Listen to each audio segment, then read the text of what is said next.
back to doing our monthly wrap-ups, which I'm honestly really excited for because I haven't been able to do them in so long because of the fact that we've been moving around so much. That means I couldn't record based on a whim anymore. So now that we have our own place, I am able to record and do as I please.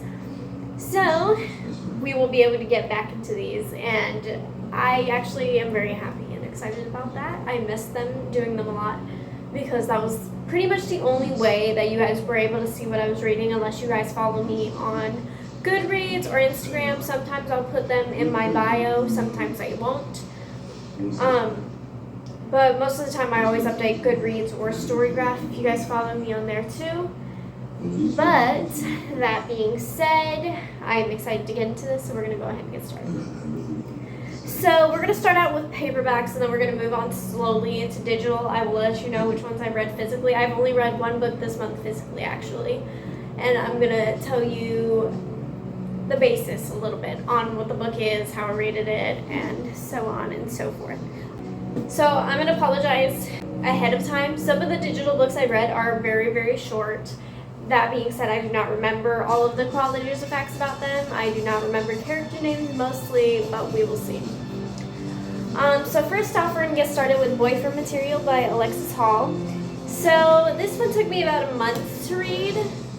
I have to say that it wasn't the best book ever. It definitely confused me at first with the British lingo because this is based in London. Basically, the story is about Luke O'Donnell, who is the son of a rock star, but he is trying to improve his image. Because of the way he acts, he shows off like bad qualities about himself. He needs to kind of fix his image, and they need him to not be like as out into the world, because of the fact that he drinks a lot. He doesn't know how to process his emotions, and because of that, it leads to all sorts of kind of different things for him.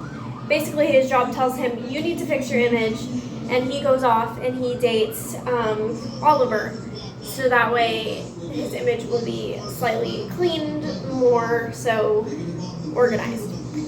And with that, you get Oliver and Luke's love story.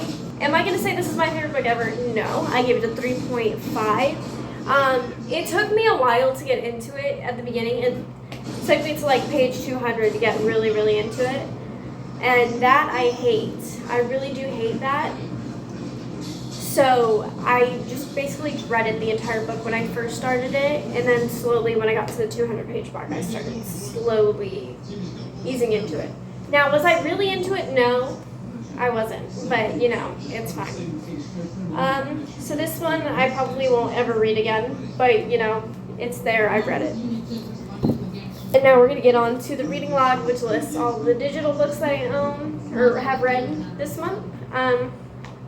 So moving on into November, Elle Kennedy released The Graham Effect, which is, if you guys didn't know already, the second generation of the hockey players from the Off-Campus series, plus maybe from the Briar Youth series. Now, The Graham Effect came out. It is a 500-page book, and I gave it 4.75 stars. No, just 4. Okay, so just 4, and I read it within a week. And let me tell you, the content that we have gotten from Hannah and Garrett's when they were involved in the book is so cute. I miss them so much, to be honest. I loved the book, but it just didn't live up to what Garrett and Hannah was. They were cute, though. I loved the couple. I loved Luke Ryder and Gigi. But it's a really cute story. I really enjoyed it. I love the fact that there was no sort of like miscommunication trope. Well, there was kind of, but it was solely because of emotions. It wasn't, third party breakup, But overall, really enjoyed that one. Next one we're moving on to is Megan Quinn's Rusting Scrooge Face, which is a short read, 80 pages. And all of the short books that I read are normally 3 stars. So I'm letting you know right now, this is going to be 3 stars, and then a couple after these are going to be 3 stars as well. It is about a girl and a boy. I don't remember what their names were.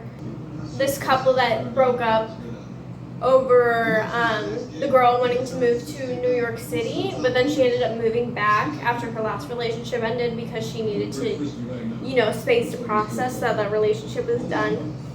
So she comes back and her ex still lives in this town. They're both kind of like dreading the Christmas spirit because of the fact that, oh, this was a time when we were together, but now we're not together anymore. This girl got engaged to someone else until they broke it off, and then she moved back here after that. And then I am just not feeling this Christmas spirit, the boy, because the girl, he just didn't want to be without her, and because her spirit was gone, like he was like really upset about it or whatever. This whole story is about these two sending notes to each other with the help of the girl's aunt and the aunt's boyfriend. So that being said, they start trying to meddle between the two characters, and they make each other send them notes to like, oh, we're bonding. They end up together again, they find out why they broke up initially in the first place. And so they bonded again, and now they live happily ever after, blah, blah, blah, blah, blah. There wasn't smut in this one, which, now that I'm thinking about it, it didn't bother me, but it was weird reading a short book that didn't have any smut in it because I'm used to reading. But it was still a good book. I just didn't enjoy it because, I'm not one of those Christmassy people either. I don't tend to normally read in season of books, but it wasn't bad. All right, moving on to another short book. Do not judge me on this one. It's fine. Jade Swallows Milks by My Dad's Best Friend, and it has the same amount of pages, and I rated that one 2 stars. Did not enjoy it.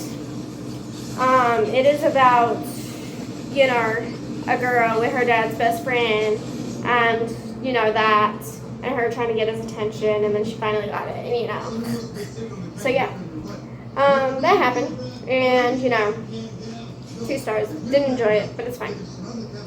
And then I started trying to get back into the Ice Planet Barbarian series again because I needed to, reimmerse myself into it.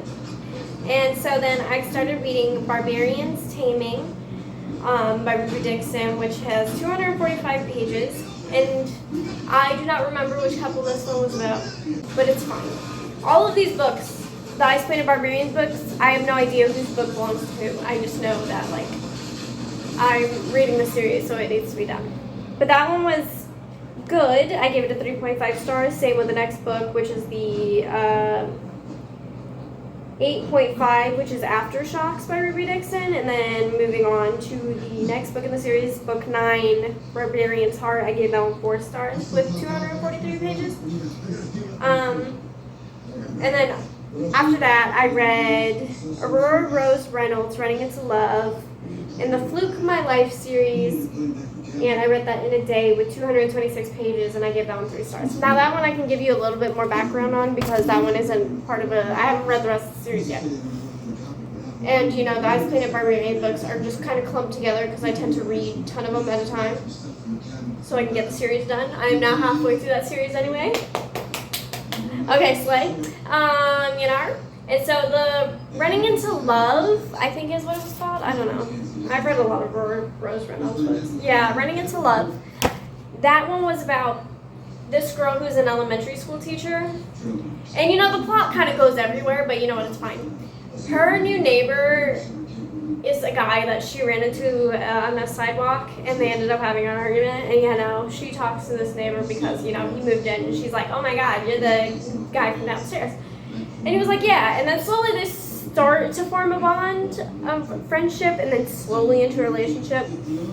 Well, as slow as you can get with 243 pages. But, it wasn't a bad story. I read it on audiobook, so, I didn't actually read any of it because I was busy doing other things. So I was like, okay, let's just throw a little audiobook on to the table so that way I can at least get myself more into the books, I needed to read more for November if I wanted to do a wrap-up video. And yes, I know, you are going to get more wrap-up videos. Hopefully, when December rolls around, I'll have a little bit more paperbacks to be able to do that with you guys, but just saying, it is a good time because we moved. So now I can do more wrap-up videos. Yes. Okay. Yes. Okay, and then the next one I'm still currently reading. So you guys are going to get a vlog about this. The Hunger Games series. I've never read it. I just wanted to read the series so I could be able to watch the new movie that came out because a lot of people are raving about it. And right now I'm in the moment where I'm getting into all this new shit. So, that being said, the Hunger Games, I'm reading them. You guys will get a vlog about that. So, I'm going to read all 3 of the first books and then the prequel. And then you guys will get a full-length vlog. I'll probably split it into 2 parts. That way 2 books go in one video, 2 books go in the other. But I have to say I'm really enjoying it so far. It is so good. I love Peter. And Katniss is cool. But I love Peter, you know? I'm not going to give you my thoughts here right now because that is reserved for that video, but I'm really liking it so far. So anyways, those were all the books I read in November. If you guys like this video, go comment down and subscribe. And put on the notification bells. Do whatever you gotta do, you know? But that being said, that is the end of this video. Thank you guys for watching. I will see you guys in the next one, preferably in the Hunger Games vlog. I will see you guys there though. Bye-bye!